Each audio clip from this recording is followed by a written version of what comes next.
¿Por qué en México existe una Secretaría de Cultura? ¿Qué diferencia existe entre el Ministerio de Cultura en Francia y el Arts Council en Inglaterra? ¿Qué implica para el campo artístico estadounidense que su gobierno no tenga una Secretaría de Cultura? Tras la Segunda Guerra Mundial, la mayoría de los estados modernos desarrollaron sus modelos de gestión cultural de acuerdo a la historia política, social y económica de cada país. Algunos de estos modelos lograron un reconocimiento internacional y fueron replicados por otras naciones. De acuerdo a las características estructurales de sus instituciones, las prioridades de sus programas de gobierno, su desarrollo legal y sus vías de financiamiento, es posible ubicar 4 modelos, que sin ser puros, pueden ser diferenciados en prácticamente cualquier país para definir qué rol ha asumido el Estado para financiar la cultura. Modelo francés. La política cultural en Francia se caracteriza por un gasto público elevado destinado a la cultura, estimado en 1% del Producto Interno Bruto. El discurso político nacionalista, así como instituciones públicas prestigiosas, se institucionalizaron en 1959 bajo la presidencia de Charles de Gaulle, cuando el escritor André Malraux encabezó la creación del Ministerio de Asuntos Culturales, que potenciaba la administración de las artes y las letras, hasta aquel momento bajo el Ministerio de Educación Nacional. El exitoso e internacionalizado modelo de política cultural del hoy Ministerio de Cultura francés tuvo sus orígenes en la monarquía de los siglos XVI y XVII, y con el triunfo de la Revolución, este modelo continuó y se crearon, por ejemplo, los Archivos Nacionales y el Museo del Louvre. El financiamiento de la cultura se centraliza en un ministerio o secretaría, ya que el apoyo a las bellas artes se suma a los objetivos sociales de bienestar promovidos por el Estado, basados en una tradición histórica eurocéntrica. El modelo tiende a apoyar la producción artística bajo estándares estéticos previamente establecidos. Tiene una estructura centralista, es sectorial y su principal fuente de ingresos es el apoyo público directo. El Ministerio de Cultura de Francia está integrado a la estructura administrativa y política del gobierno y cuenta con mecanismos de intervención directa. Esta estructura cancela cualquier tipo de autonomía de las autoridades culturales, esto es, del secretario de Cultura y de toda la gama de directores de institutos, recintos culturales, grupos artísticos y museos. Y sus nombramientos recaen en políticos vinculados al partido en el poder, lo que ocasiona que su programa y permanencia dependan directamente de su relación jerárquica con funcionarios que eligen personas y proyectos, no por su pertinencia dentro del campo artístico, sino por su agenda política. Modelo británico. El modelo del Reino Unido nació casi a la par del fin de la Segunda Guerra Mundial. El 12 de junio de 1945, el economista John Maynard Keynes ofreció un discurso que marcó la política cultural. En él, planteaba un modelo de gestión que debía promover estándares de excelencia artística profesional bajo la idea de que dichos esquemas evolucionan según las formas y estilos cambiantes del arte. Ese discurso marcó el nacimiento del Consejo de las Artes, que parte del principio arm's length, gestión a distancia, donde la cultura no está vinculada al poder político y hay una ausencia de proyectos presidenciales, ya que el gobierno determina el apoyo financiero que provee. Deja en manos del Consejo la distribución de dichos fondos. Sus miembros, nombrados por el gobierno, tienen independencia para otorgar las becas o las ayudas, en una suerte de evolución de la tradición de mecenazgo artístico de la aristocracia inglesa. El tejido artístico depende económicamente de una combinación de ingresos autogenerados, de los donantes privados y de las becas recibidas por los consejos de las artes.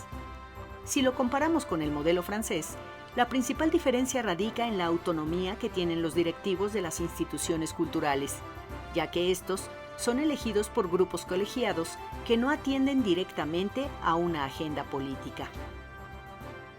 Uno de los valores del modelo británico es justamente que ni el primer ministro ni el partido en el poder pueden remover a los titulares de las instituciones, aun cuando reciban financiamiento público. El modelo estadounidense.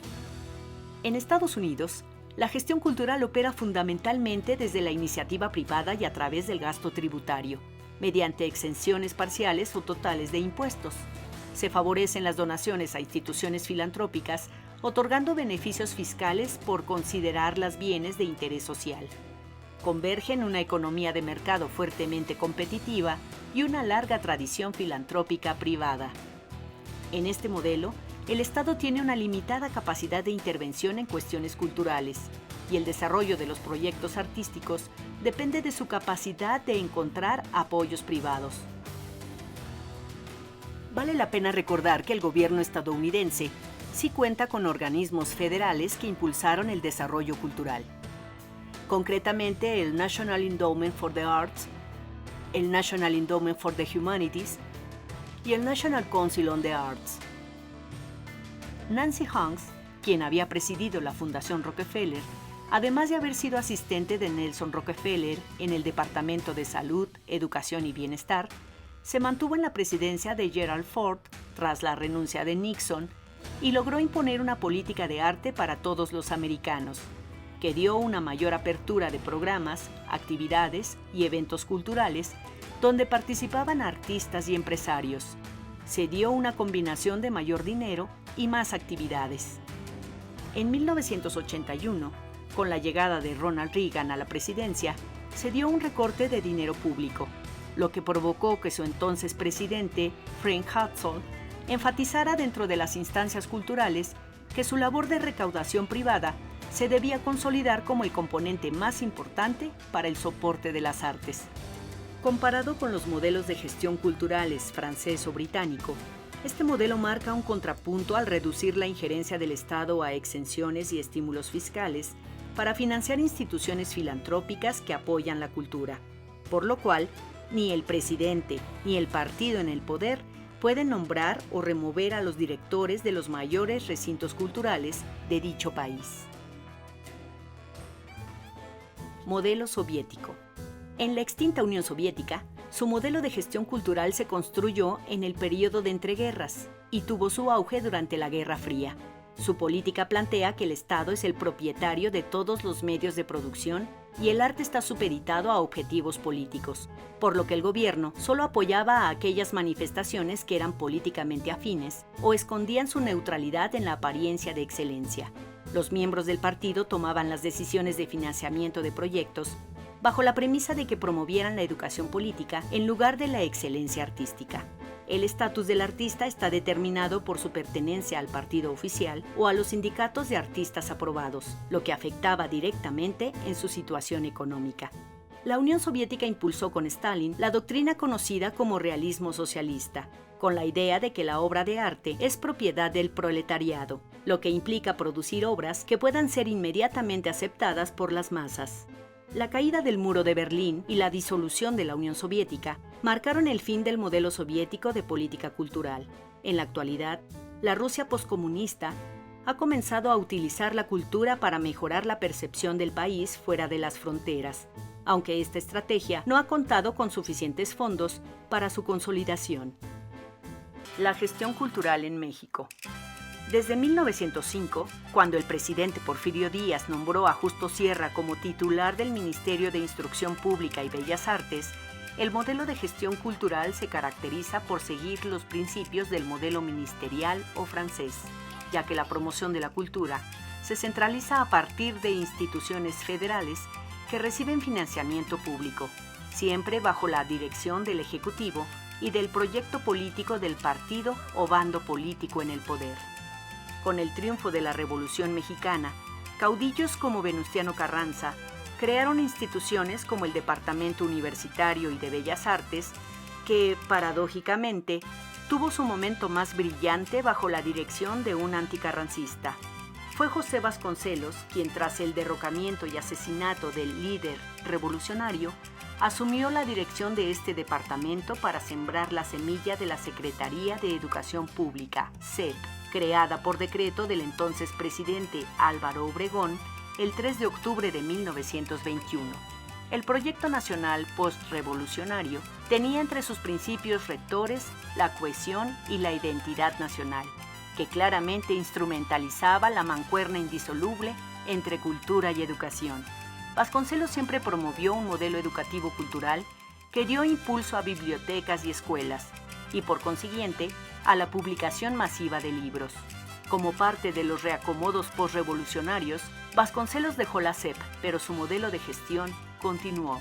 Narciso Bassols, quien fue secretario de Educación de los presidentes Pascual Ortiz Rubio y Abelardo L. Rodríguez, creó el Departamento de Bellas Artes, que no solo se hizo cargo de la educación artística, sino que en 1934 incorpora al recién inaugurado Palacio de Bellas Artes.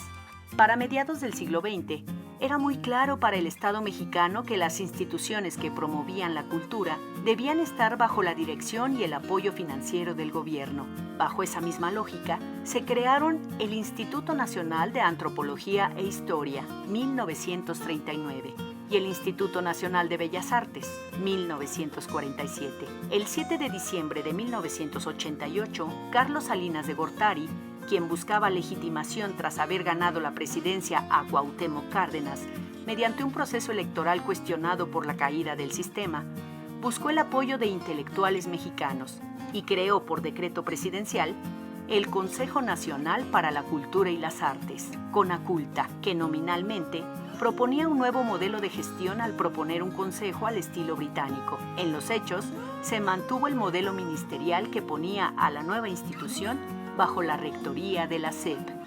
El programa político de Salinas señala en su decreto que una activa política cultural del Estado supone el diálogo intenso con la comunidad artística e intelectual y con la sociedad en su conjunto. Aunque la creación del CONACULTA sugería cierta autonomía en la promoción cultural, bajo el supuesto de que el Estado debe estimular la creación artística y cultural, garantizando la plena libertad de los creadores, razón por la cual la presencia estatal en ese campo ha de ser esencialmente de organización y promoción. En realidad, la presidencia concentró todo el control. Tan claro era esto que el artículo 4 de su decreto puntualiza: el CONACULTA estará a cargo de un presidente que será designado y removido libremente por el titular del Ejecutivo Federal. El CONACULTA se mantuvo como rector de la cultura del país durante los dos últimos sexenios priistas, y con las presidencias de Vicente Fox y Felipe Calderón, en cuyas administraciones panistas se propuso el cambio a una Secretaría de Cultura, pero nunca se logró. Con el regreso del PRI a Los Pinos, el presidente Enrique Peña Nieto, con la aprobación del Congreso, emitió el decreto por el que se creó la Secretaría el 17 de diciembre de 2015. Rafael Tovar y de Teresa, presidente de CONACULTA con Peña Nieto y antes con Salinas, fue nombrado como primer secretario de Cultura, pero su nombramiento duró apenas un año, ya que falleció el 10 de diciembre de 2016. Su muerte metió a la naciente Secretaría de Cultura en una inercia que no solo nubló cualquier cambio en relación al CONACULTA, sino que mantuvo las mismas políticas culturales y presupuestales. Igual que sus antecesores, el presidente Andrés Manuel López Obrador promueve en su gobierno un modelo ministerial de política cultural íntimamente ligado a su proyecto político, ya que concentra todo su programa cultural bajo las líneas promovidas por el Estado y, en algunos casos, por la propia oficina del Ejecutivo Federal. El actual modelo tiene la peculiaridad de que se concentra aún más en la figura presidencial, al tiempo que la Secretaría de Cultura se debilita. En 2019, esta secretaría y todo el subsector tuvo un recorte presupuestal de 1.309 millones de pesos menos en relación a 2018 y canceló cualquier tipo de apoyo a proyectos de la sociedad civil, es decir, a espacios independientes, asociaciones civiles e iniciativa privada. Al mismo tiempo, la Secretaría perdió rectoría en la publicación de libros y la preservación del patrimonio. Si hay la expectativa en México de crear una sociedad progresista, vale la pena explorar otros modelos de política cultural y dejar atrás el sistema ministerial de cultura, donde creadores y gestores siguen bajo el régimen que impone el partido en el gobierno. ¿Qué implicaciones tiene que la administración de López Obrador reduzca el presupuesto al sector cultural y cancele los apoyos a proyectos independientes o vinculados a la iniciativa privada? ¿Qué implica que la publicación de libros y el rescate del patrimonio documental dejen de ser una atribución de la Secretaría de Cultura? ¿Es viable que el gobierno experimente con modelos de gestión cultural más autónomos, donde los directivos de recintos culturales sean designados por medio de consejos de gobierno, como ya ocurre en México con instituciones públicas como la UNAM o la Cruz Roja? Guión, Edgar Alejandro Hernández. Voz, Gabriela Bustillos.